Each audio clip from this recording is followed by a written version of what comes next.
In this class we're going to talk about interviews and look at many of the aspects of interviewing that needs to be taken into account if the interview is to be taken as a serious contributor of primary information or primary data for use by a business. You'll see that there are 81 slides in this class, so it's quite a long one, and therefore I'd ask you to stop the video from time to time, make your own notes, do some research online, pad out your notes, and return to it. You can see from the bottom right hand side of the slide number is indicated, so you'll know exactly where you got to and where to restart. So let's start by looking at interviews. Interviewing is a technique that is primarily used to gain an understanding of the underlying reasons and motivations for people's attitudes, preferences, or behavior. So it's a technique that investigates the underlying reasons, the assumptions, if you like, for people's behavior, for their attitudes and their preferences and behavior. It digs into why people think and act the way they do. Now, interviewing can be undertaken on a personal one-to-one basis or in a group. It's possible to interview one person, or it's possible to interview a group about their opinions about something. And the interviews can be conducted at work or at home, in the street, in shopping centres, or anywhere that's agreed by the interviewer and the interviewee. The interviewee being the person who has been interviewed. So the location for the interview can be just about anywhere, and it can be on a one-to-one basis or it can be for a group, and the whole purpose of the exercise is to try and get a deeper understanding for people's motivations and their attitudes towards events or towards a product or towards some process that's happening in society, perhaps. Now let's look at the personal interview and let's see what constitutes good and bad, and look at the advantages and disadvantages of the personal interview. And we'll start with the fact that the interview is a serious approach by respondent, resulting in accurate information. So it must be seen as a serious approach. The respondent, the person who is giving the information, the person who's been interviewed, must see the exercise as important. They must see it as important, so they will take it as important and give reasoned answers, considered answers, appropriate answers, not just give some off-the-cuff remark which could be misleading in the context of the overall set of results.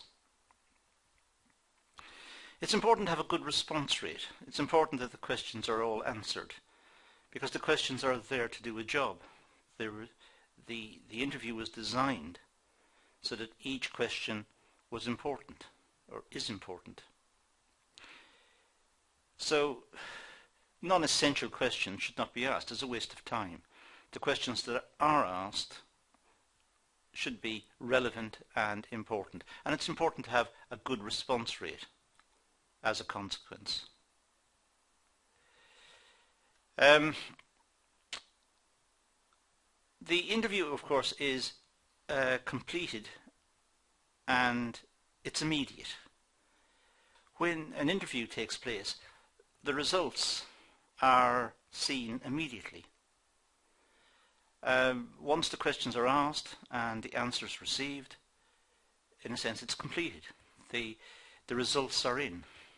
The person's opinion has been gauged, has been measured.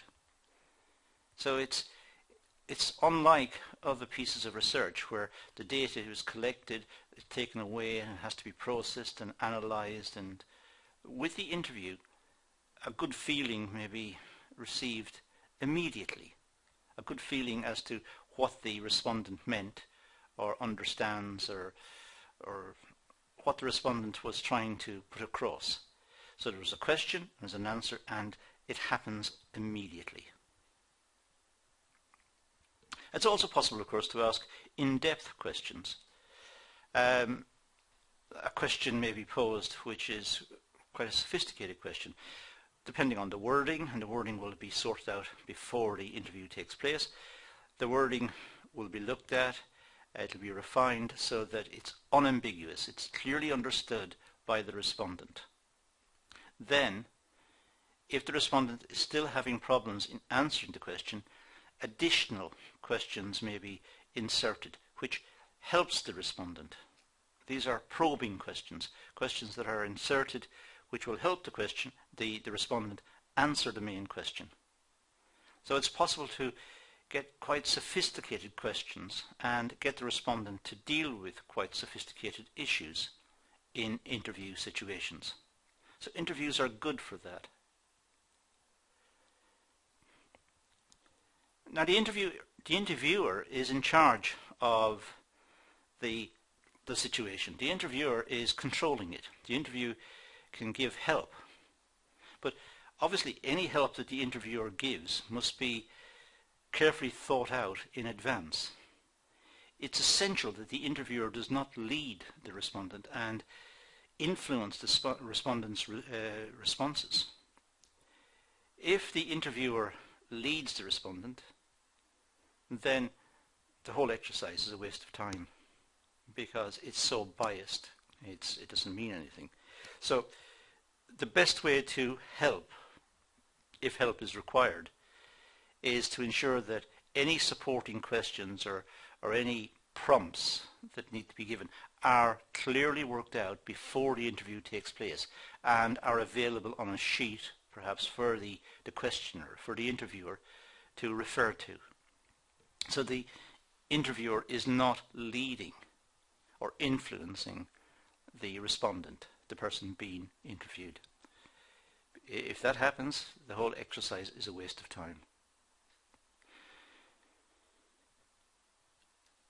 The interview can investigate motives and feelings. It can do this in a way that other techniques would find almost impossible. It can pose questions and lead in a logical and almost a scientific manner. It can lead the respondent towards the true answer, the proper answer, the real answer. And it can investigate emotions and motives and feelings, and it can delve into those areas more easily compared to, let's say, a form that's delivered through the post or other techniques of investigation. So it's suitable. An interview is suitable to go a little deeper and try and find people's real feelings towards situations, or even towards a product, or towards some aspect of the product, the marketing of a product. Is it appropriate? Does it attract you? Does it repel you? Does it annoy you? What is the feeling towards perhaps a marketing situation? So it can be used in business, but it can be used in a whole variety of areas. And the personal interview is an important tool in investigation. And of course, recording equipment could be used if permission is received, so that the accuracy of the responses would be greatly improved. If there is no electronic recording equipment used, then it's for the interviewer to try and record in writing the responses and to record them accurately. Now that may slow the pace of the interview down and may lead to frustration on the part of the interviewed person who wants to just simply get on with it. So if a recording equipment, a piece of equipment is allowed by the respondent, then that could greatly improve the efficiency of the interview and the accuracy of what was said, because once it's transcribed, it would be a very clear response to the question.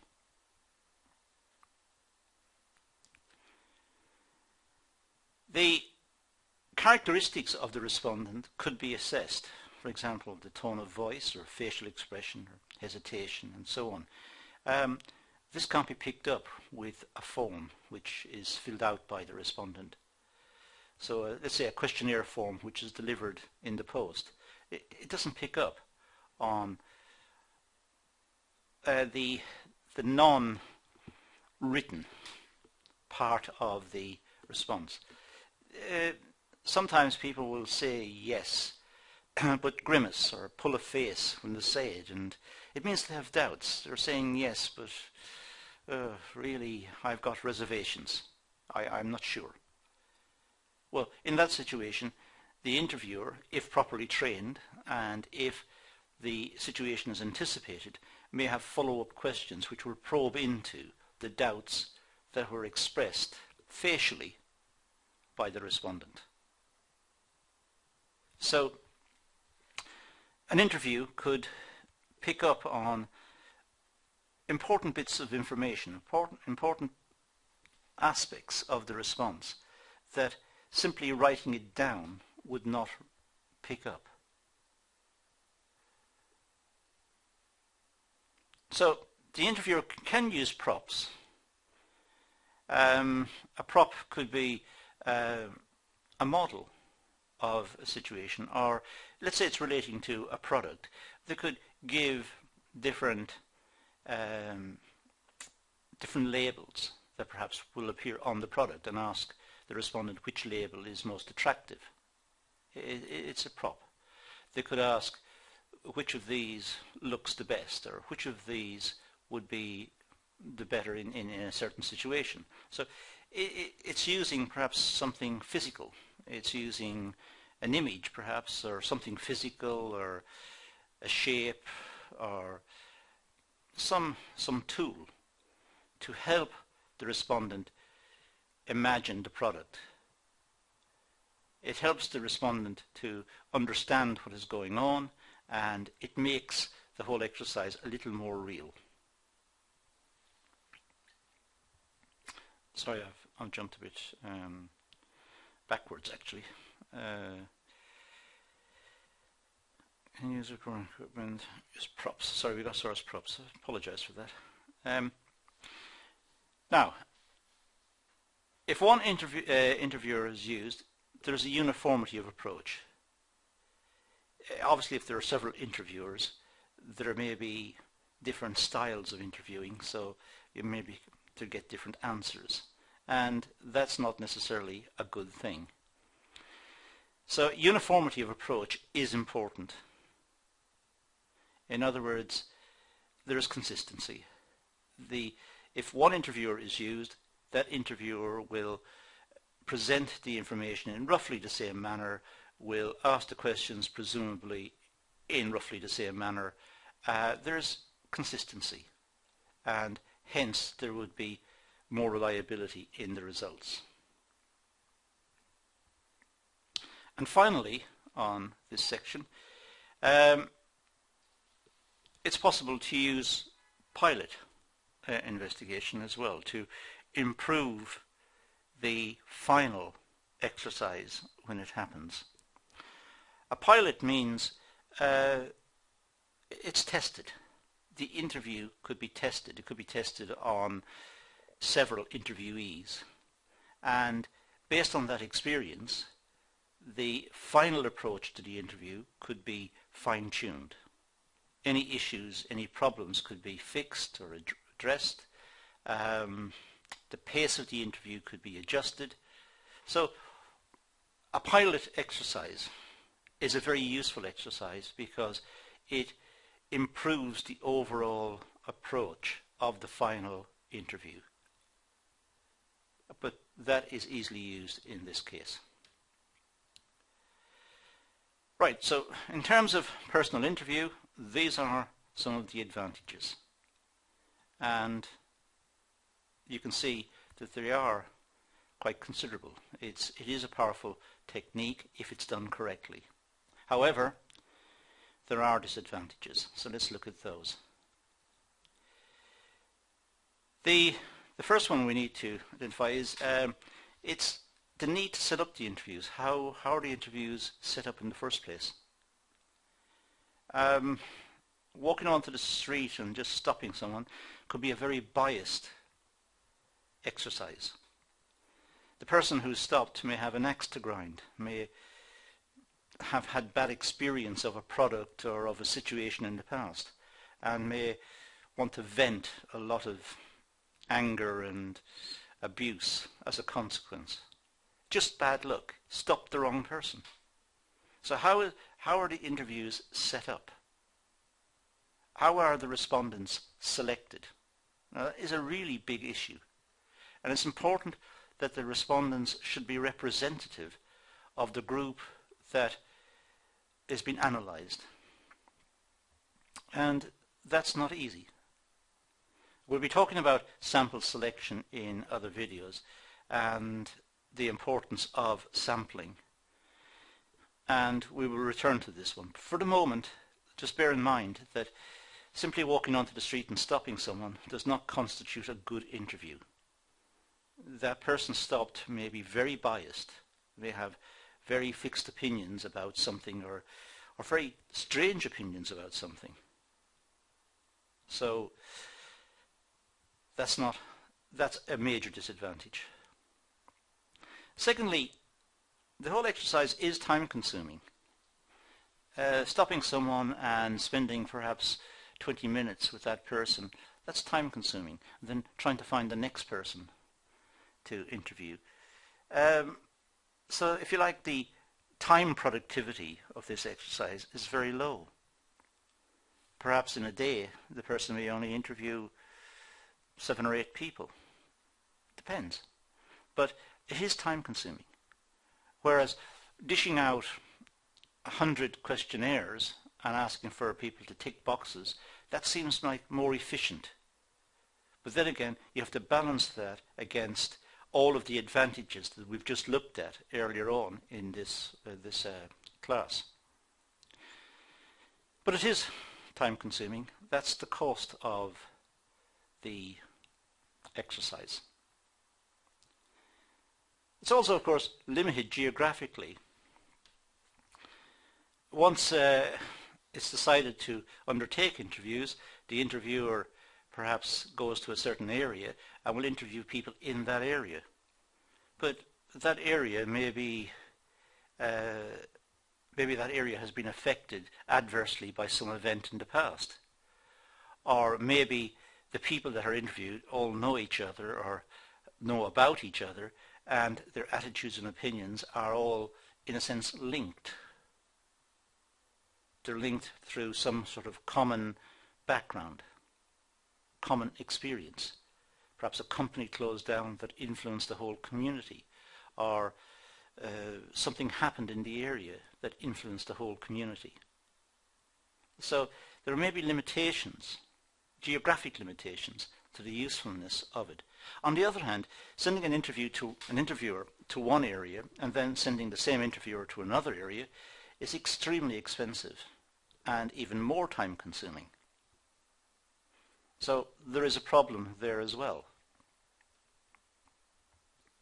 It can be very expensive. Paying an interviewer is expensive, and for the amount of information coming back, it seems like almost an inordinate expense, a very big expense. But then again, I suppose it has to be balanced with the quality of the information. So it's expensive, but perhaps it's better quality information, so it's not that bad. Just something has to be borne in mind. Obviously the questions need to be worked out in advance, and the questions need to be piloted, as I said earlier. But also, the questions need to be carefully planned, and ideally they should be done by professionals. Perhaps even a psychologist should be involved, and somebody good linguistically. And also the questions should be designed so that they are easily understood by the respondent. The respondent can understand what the question means. Doesn't have to have the question explained. If the question has to be explained, it's almost insulting to the respondent.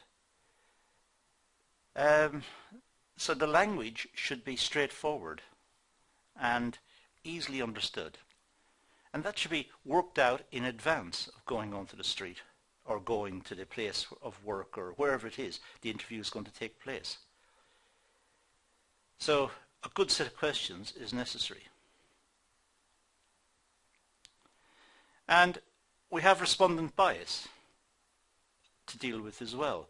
Sometimes respondents want to please or even to impress the interviewer. This means they create a false personal image, or sometimes they want to just simply end the interview as quickly as possible. They're in a hurry. They don't want to be impolite. So if someone asks them for a few minutes to answer some questions, to be interviewed, and they say they're in a hurry, but they say yes, okay, but really they're rushing the answers. So the question is asked, they don't really give it a lot of thought, they just give what the first impression. Enough to, they think, to satisfy the interviewer and get on their way. Or it could be they simply want to impress the interviewer, they like the interviewer. There may be personal preferences. All sorts of issues enter into this situation. And respondent bias is a really big issue in this area. Respondent bias means that the information collected may be totally inaccurate because it's not the true information, it's not the truth that was given, it was information that the respondent thought would please the interviewer or influence the interviewer or make them look more than they are. So respondent bias is an enormous problem.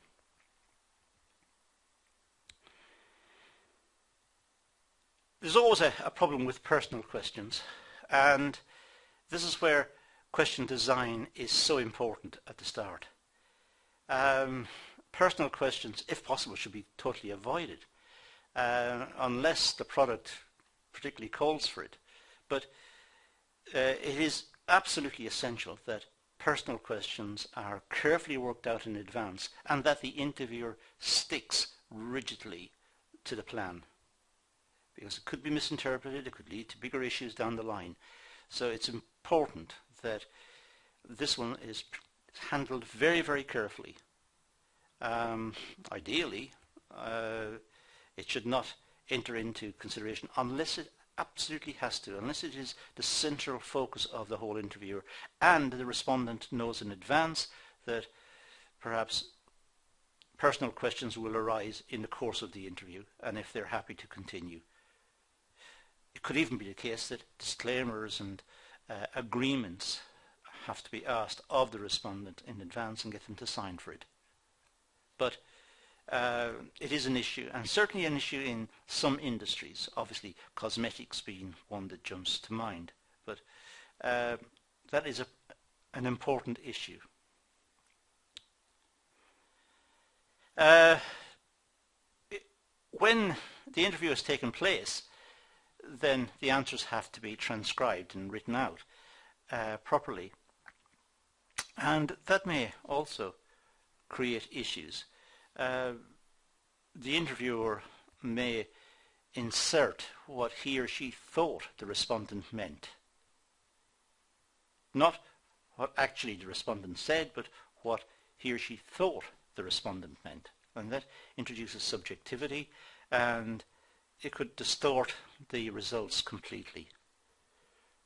So the process of taking the field results and turning them into the written transcript at the end, that has to also be carefully done. And it should ideally be checked by several people. and people who are not involved in the activity, ideally, who can ask if this sentence really meant that sentence, so that an accurate transcript is achieved. If there are lots of interviewers, then they must be trained together and completely. They must have thorough knowledge of the interview and what is required of the interview. And they must all be, as the expression goes, they must all be singing from the same hymn sheet. They should all be saying the same things. They should be presenting themselves in a similar fashion. They should be trained to do the interview in exactly the same way, to try and get over any issues of bias or inconsistency in their approach. So now we've looked at the personal interview, we've looked at the advantages of the personal interview and also the disadvantages. Now let's move to the types of interview. Well, the first one we can look at here is the structured one. This is based on carefully worded interviews, and frequently it requires short answers and sometimes just tick boxes, but here's an opportunity with a structured interview to get open responses and to try and get a feel for what the person really feels about the topic. It's very useful when there's a lot of questions which are not particularly contentious or thought-provoking. So a structured interview it's really good when simply the context of the interview is very straightforward. It happens perhaps in a company, in a known environment, and the questions are straightforward. That would be ideal, so that the person being interviewed feels relaxed because they know the environment, and also they feel that they're not being threatened by sophisticated or tortuous questions. They're just able to tick the boxes. If the questions are oversimplified, it may be an insult to the respondent. So the questions must be reasonably thought-provoking, but perhaps not too difficult at the same time, but reasonably thought-provoking, so as not to insult. There's also semi-structured interviews. The interview is focused by asking certain questions, but with scope for the respondent to express him or herself at length. So with the semi-structured, the questions are fairly straightforward, but the respondent may elaborate on the answer. The respondent may say, yes, that's the answer. Yes, however, and now they have an opportunity to explain a little further.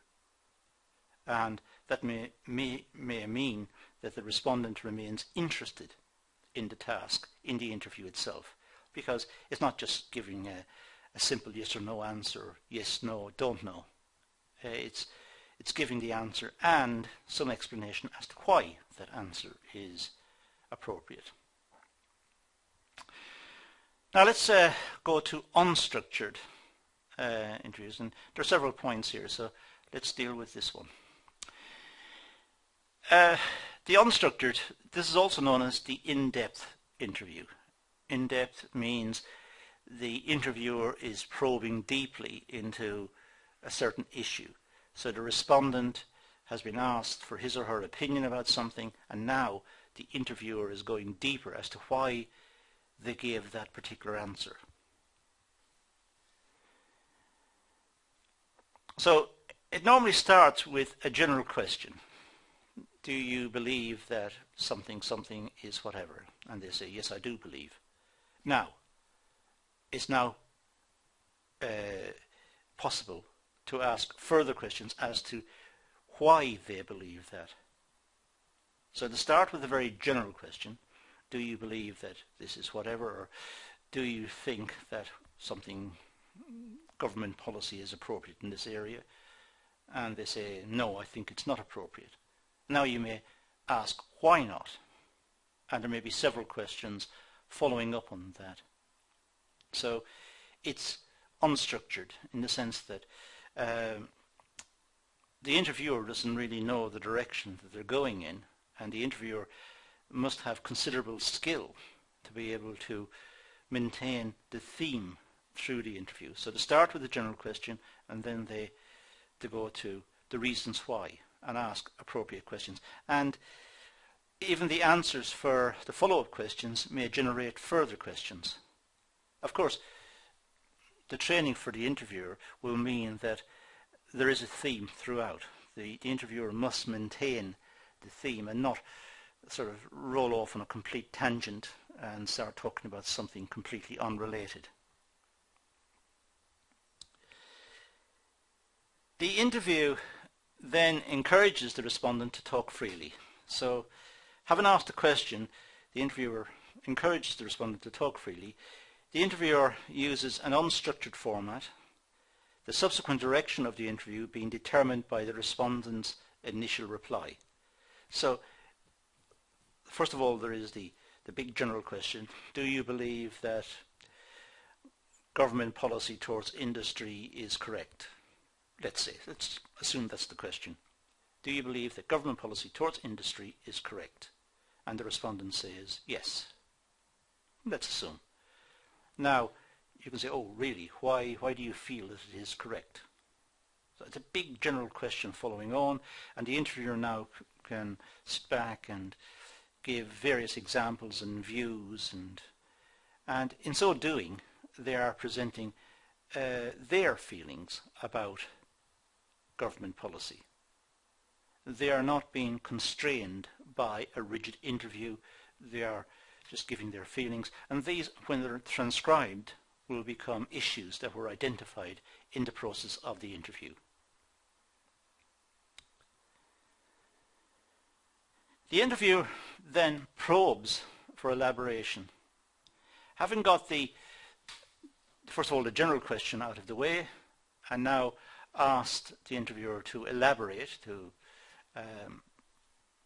explain why he or she gave that answer, the interviewer may probe for elaboration. Why do you say that? Or, that's interesting, tell me more. Would you like to add anything else? And these are probes. They're just giving the respondent a chance to even further explain anything they wish to add to what their answer was at the beginning.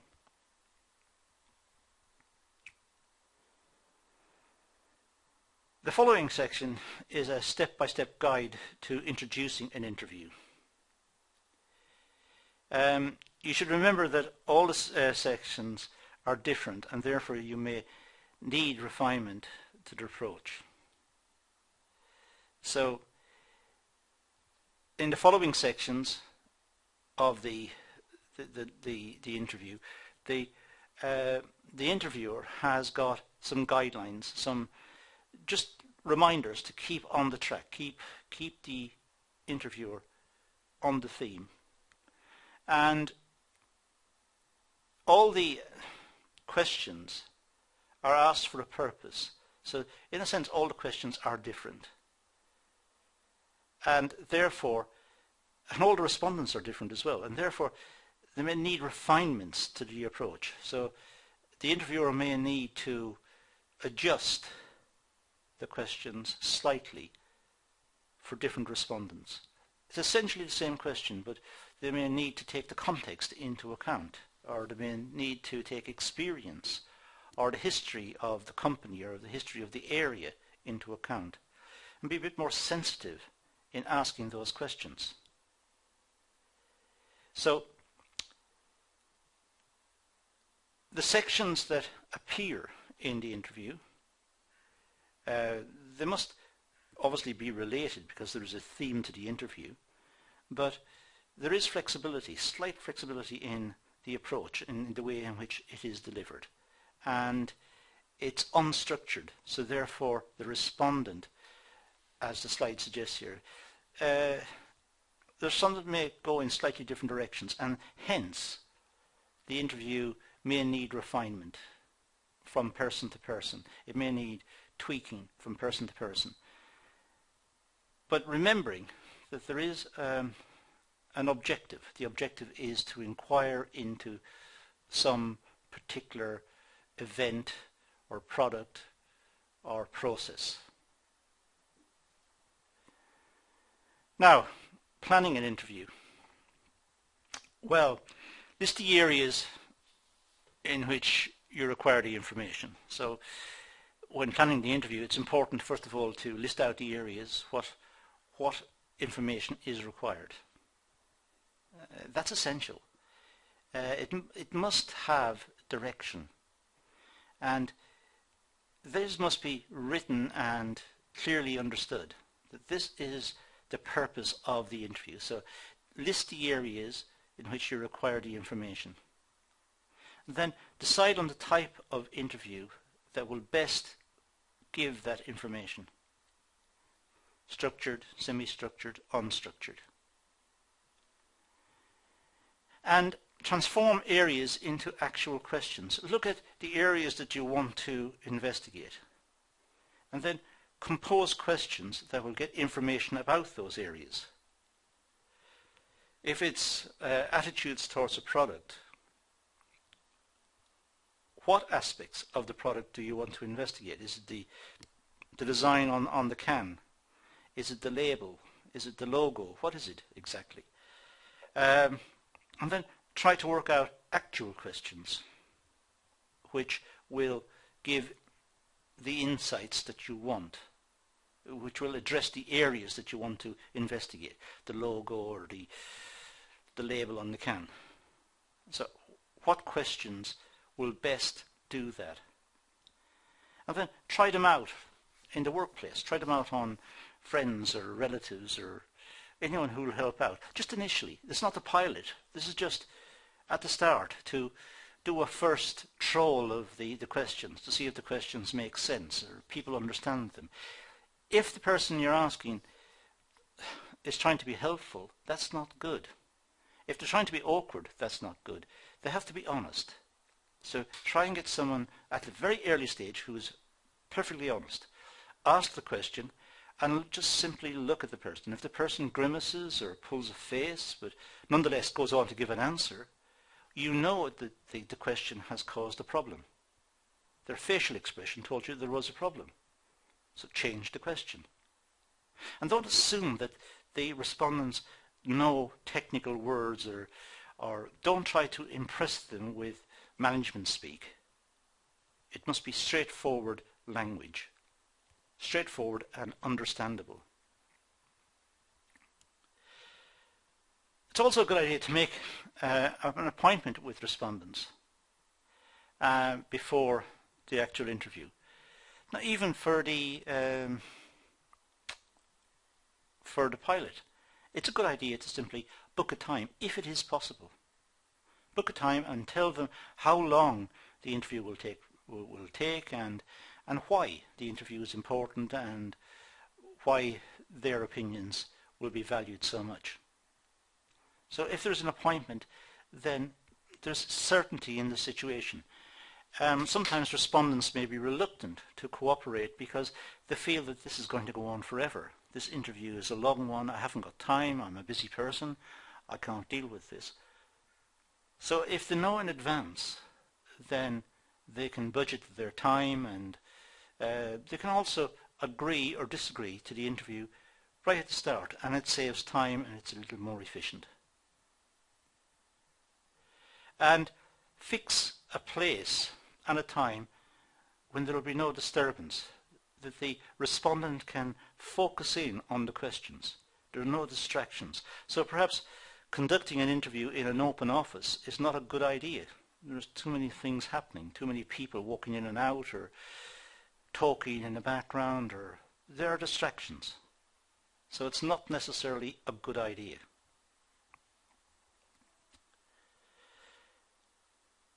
Right, so the venue for an interview should be uncluttered. It should be quiet and with very few or no distractions and no disturbances.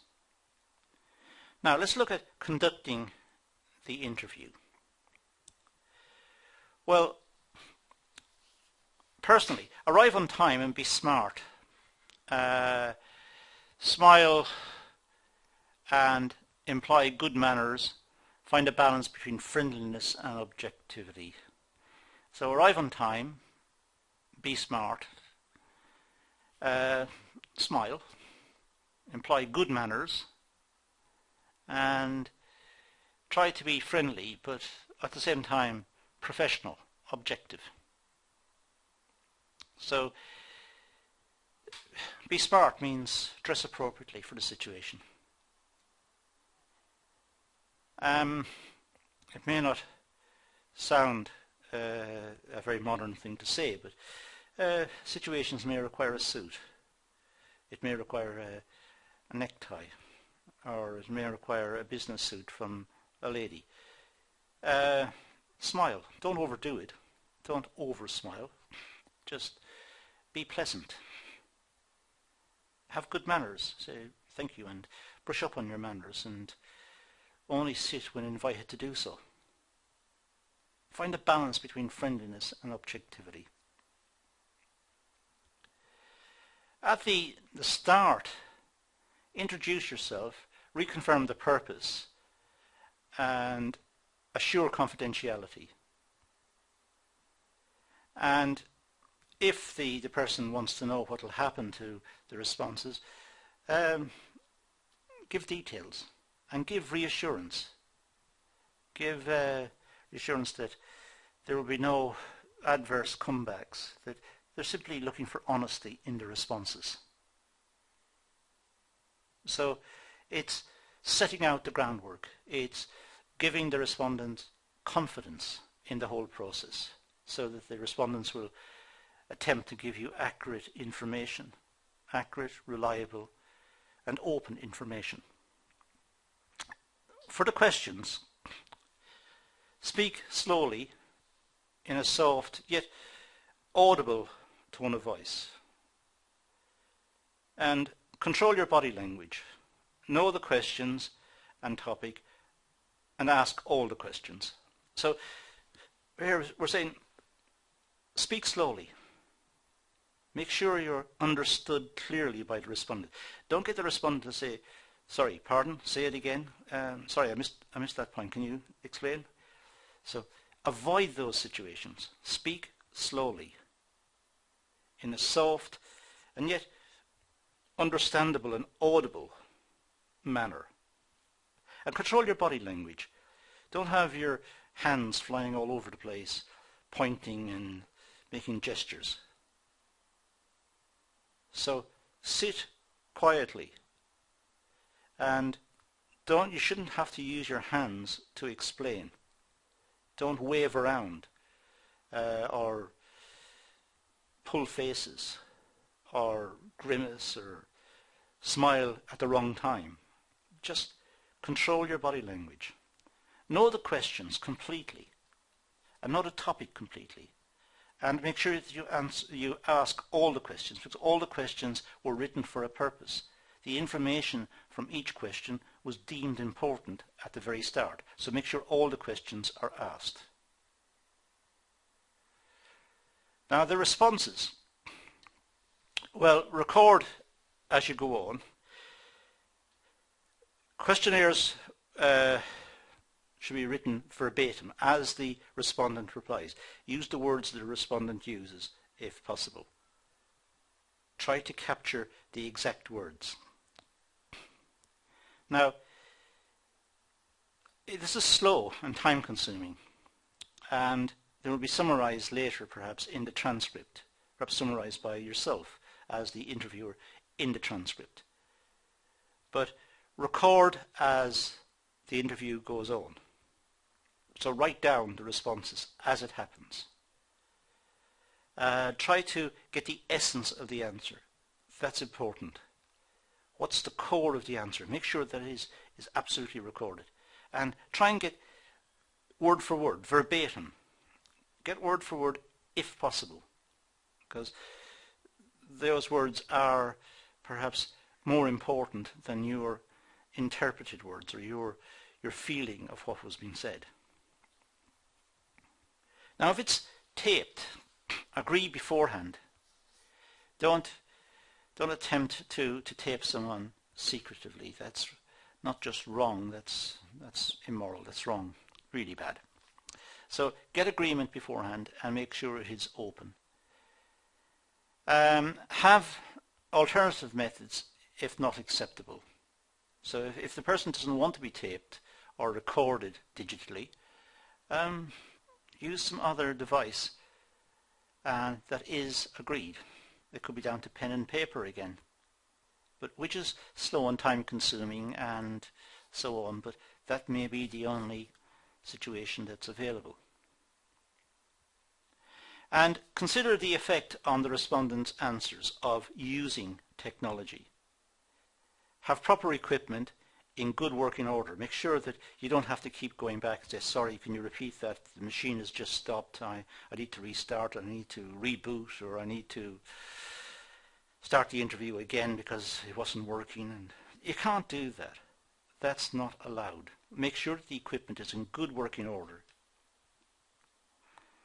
And make sure that there are sufficient, tapes, if it's an old-fashioned tape recorder, or if it's digital, that there are batteries, and make sure that there is minimum background noise, and that the microphone is working properly and the machine is pointing in the right direction. So those are some points about the responses. At the end, ask if the respondent would like to give further details about anything or any of the questions about the research, and then thank them. So at the end, if the respondent ask the respondent if they have any doubts or worries about the questions or the process of the interview, ask them to express those at the end. And if they have any further questions about the purpose of the interview, they could ask those then as well. And finally, thank them and be professional and leave. Now, it's also the case in the world in which we live that people try to get information through telephone interviews. So let's have a few words about telephone interviews. This is an alternative form of interview to personal face-to-face interviews. It is an alternative, and it seems to be becoming more widely used, but there are issues associated with this as well. So first start, let's look at the advantages. Well, it's cheap. The interviewer does not have to travel to the interviewee.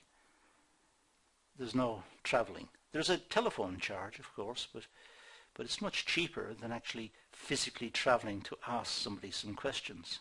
So it's relatively cheap to do. And of course it's quick. Just phone the person and ask them some questions. So it sounds like it's cheap and it's quick. I can cover reasonably large numbers of people or organisations. So the size of the sample used could be very large. It's just a telephone call. So as opposed to doing, say, 4 or 5 fairly in-depth interviews with people face-to-face, this one may allow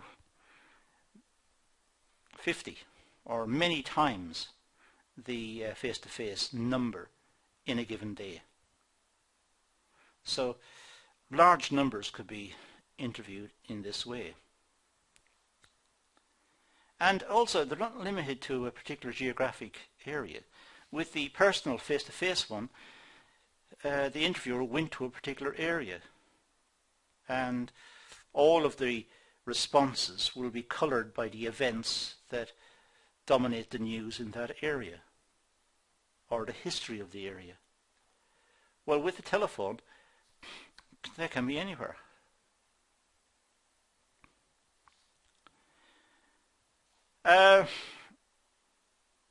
Normally there's a high response rate. It may sound odd, but Nowadays, people use random number generators to generate numbers, telephone numbers. And if the respondent says no, they just press the button and the next number rings. And if the respondent says no, they just keep on pressing until finally somebody says yes, sure, what do you want to know? So there is a high response rate. It doesn't tell you exactly how many numbers were pressed before the people actually said yes. So they might be only getting 1 in 50 or 1 in 100, who knows?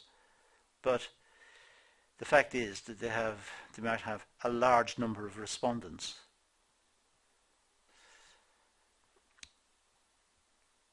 There's no waiting for this one. It's the phone up and say, would you like to help us with some questions? And the person says yes. There's no waiting. Straight in. The interview starts immediately. So it's not time consuming and it's not expensive. And the responses tend to be fairly spontaneous because there's no preparation in advance. The respondent was just phoned out of the blue. The respondent had no time to think about the situation. They were simply asked a question. They gave an answer. So that's their immediate response. That's their core response. That is the essential response they've got to the situation. So they had no time to think. Of course, if the respondent's having difficulty, they may prompt the respondent, may help the respondent. Again, all the issues we discussed earlier in the context of face-to-face and so on, these are important here. If help is given, it could bias the response. So that's an issue. And of course the responses could be recorded electronically.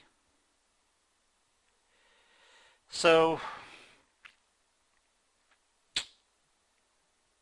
those are seen as the advantages. There are disadvantages, as you would expect. First of all, this type of activity is often linked with selling. They ask many questions and at the end say, we have a product that meets exactly your requirements, would you like to buy it from us? Which means that respondents, the next time they're approached, will not want to cooperate. The questionnaire required, well, sometimes the number of questions may be very long and the person at the end of the phone may be thoroughly bored, but trying to be polite will attempt to give answers, but the answers are not considered answers. They are not carefully balanced and worked out answers. They're just quick responses. Not everyone has a telephone. Perhaps a telephone that's accessible. Some people may keep the telephone in the other room, and when it rings they ignore it. They're watching television or reading the newspaper. So not everyone has a telephone in that sense or wants to be interrupted by the telephone at particular times of the day.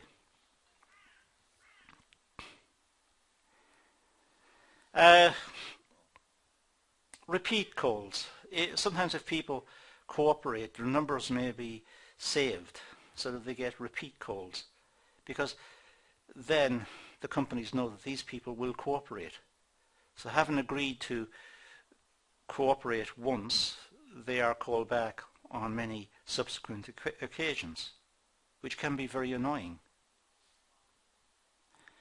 Time is wasted on the part of the person who's answering because they didn't want any of this. They didn't want it.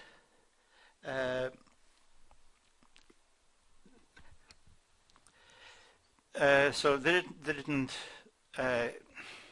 budget for wasting time or answering a lot of questions which were not that relevant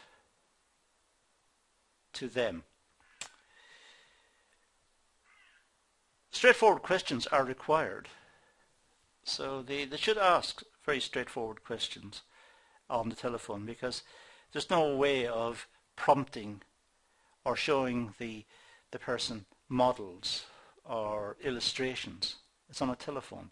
So the questions must be very, very straightforward. And the respondents have no time to think. They've just been phoned and there's no preparation, as I said earlier. So the answers may be not well thought out. And there's no virtual aids, as I said before, no models or illustrations. So that can be a downside. And the whole process can cause irritation. As I said earlier as well, people want to have their evening meal perhaps. They don't want to spend half an hour on a telephone answering questions. They don't want to be randomly phoned from a call center or from centers all over the world nowadays who want to ask them some questions.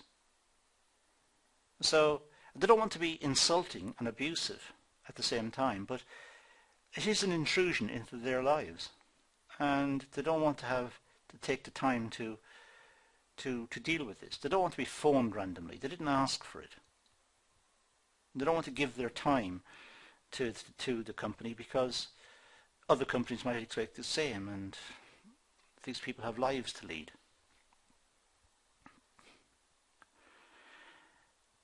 A good telephone manner is required, so that the people conducting the interview should have good training. They should have good, clear speaking voices, good grammar. They should be articulate, precise. It should be a pleasure to speak to them. And they should not be overly familiar. They should not start by saying, hello, Mr. whatever, or hello, sir, are you having a good day? That is being overly familiar. So a good telephone manner is required.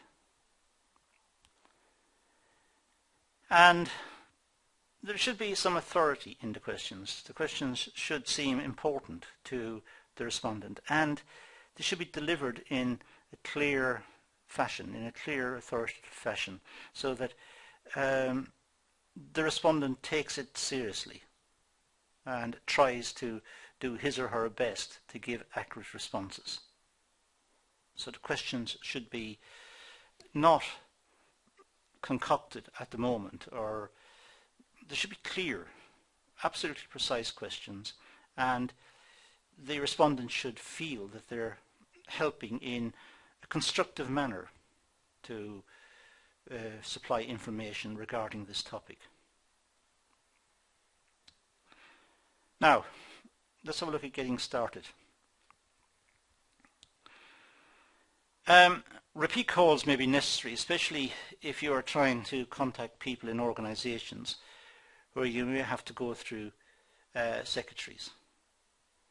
Well, generally speaking, if you have to go through secretaries, it's not going to happen in the first place, unless that call is important.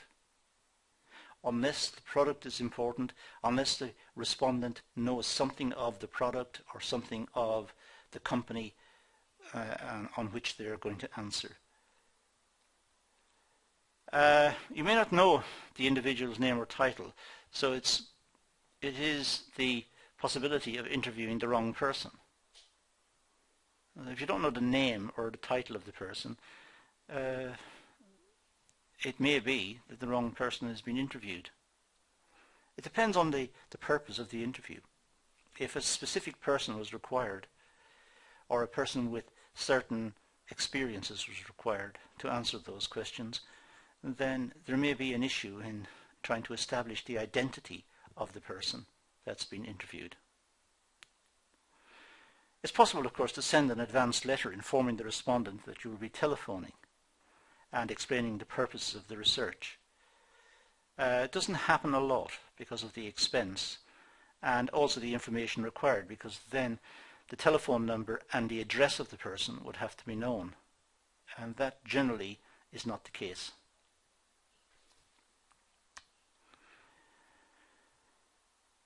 There's also an issue of having to locate the respondent. trying to find out where the respondent is and getting them to agree to take part. You need to state concisely the purpose of the call, scripted and similar to the introductory letter of a postal questionnaire. So it's important that the respondent knows why they are expected to respond to these questions. Respondents will normally listen to the introduction before they decide whether to cooperate or refuse. So the introduction is very important, and that should be carefully worded and piloted. It should be tested before it goes live, before it is used in the real interview situation. And when contact is made with respondents, may have questions or raise objections about why they could not participate. Now, sometimes some respondents may question why they were picked on to respond. Why them? So there should be a clear answer as to why they were selected. Sometimes people know that there is a survey being conducted into something and their opinions were not asked, and they may also be upset. And again, a response is required in that area.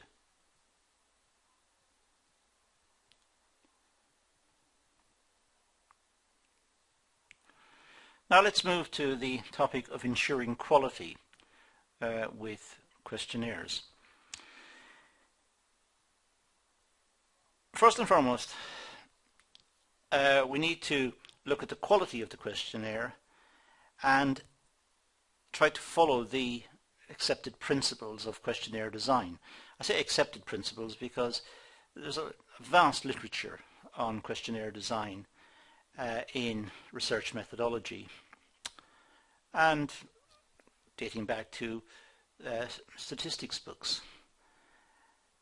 So it's important to take into account what is considered to be good practice, because it's there for a reason.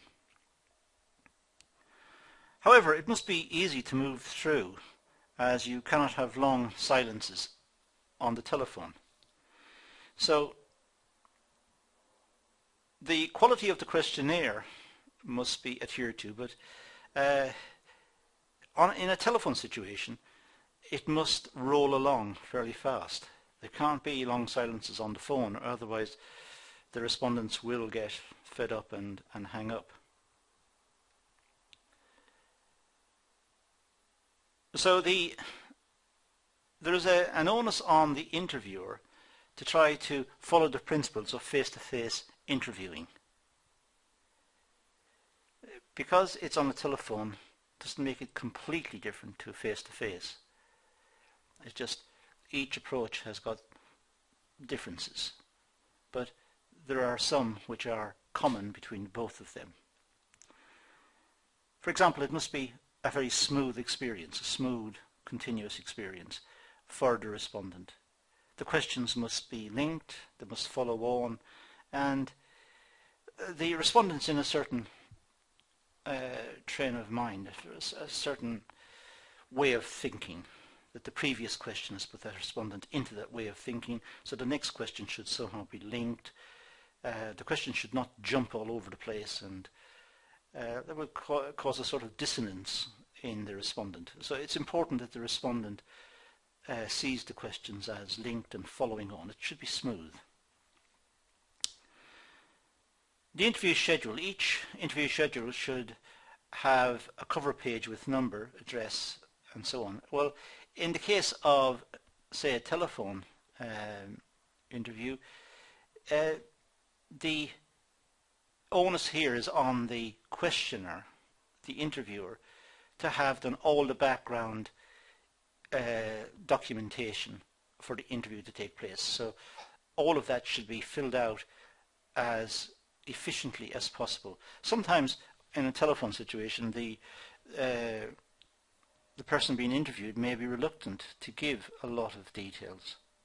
understandably, they may not want you to give their name or address or personal details, and that's quite understandable.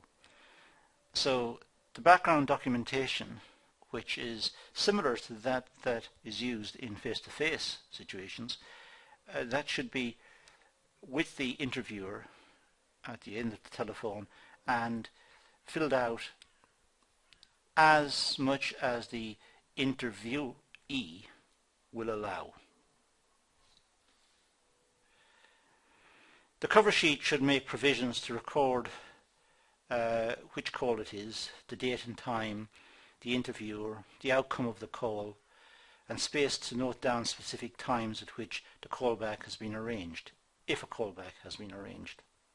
So these really reside with the interviewer at the end of the telephone, and there should be a sheet which enables them to record this.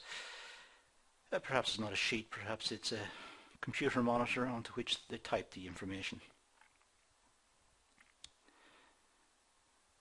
And space should be provided to record the final outcome of the call. Was the interview refused? Contact never made? The number was disconnected? Or whatever. So the sheets should be fairly complete. Should be complete documents of this whole process. These run on the part of the interviewer. The interviewer completes those, and the interviewee should not be concerned with much of the information there. If there is a situation for callbacks, the procedure for callbacks, well, a system of callbacks needs to be implemented. The interview schedules should be sorted according to their status. Weekday callbacks, evening callbacks, weekend callbacks, specific time of the callback.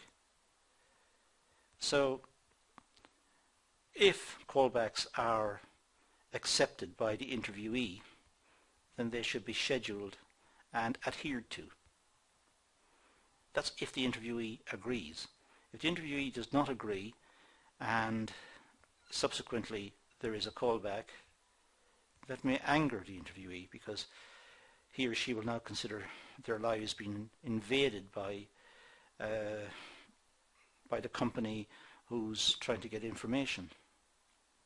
And the interviewer will perhaps receive some abuse as a consequence. So it's important that the callbacks are agreed. There are comparisons with postal, telephone and personal interview surveys, and I think that's important. It's important to note that there are similarities, but there are also major differences. And each of the approaches have strengths, and each of the approaches have weaknesses. It's difficult to say in advance which one is the best. It's assumed by many that the personal interview is still the strongest because the whole person, their facial expressions, their body language, their responses can be taken into account, and the telephone will be seen as the weakest by many because it seems to be intrusive.